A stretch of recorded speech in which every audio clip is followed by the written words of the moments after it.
गाँव गाँव में हल्ला बा, सबके मन में उल्लास बा। अब की बार के प्रधानगी में सबके यह विश्वास बा। अब की बारी बा प्रधान शवन यादव के मिली सम्मान, जनता के सेवा में हाजिर बाड़े हर आन बा। अब की बारी बा प्रधान शवन यादव के मिली सम्मान, जनता के सेवा में हाजिर बाड़े हर आन बा। जय हो यादव जी, जय हो यादव जी।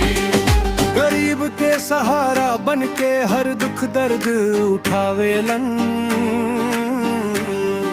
गली नाली सड़क बना के गांव के चमकावेलन। बुजुर्गन के मन बढ़ावेलन, नौजवान के साथ बा। ईमानदारी के मिसाल हो, जनता के विश्वास बा। अब की बारी बा प्रधान शवन यादव के मिली सम्मान, जनता के सेवा में हाजिर बाड़े हर आन बा। स्कूल और अस्पताल खातिर दिन रात मेहनत करेलन, हर घर में खुशहाली आवे सपना देखेलन।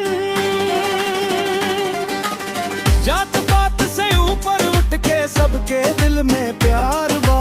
शवन यादव जैसन नेता गांव खातिर उपहार बा। जिंदाबाद चाहे वन यादव, जिंदाबाद जय हो जय हो जय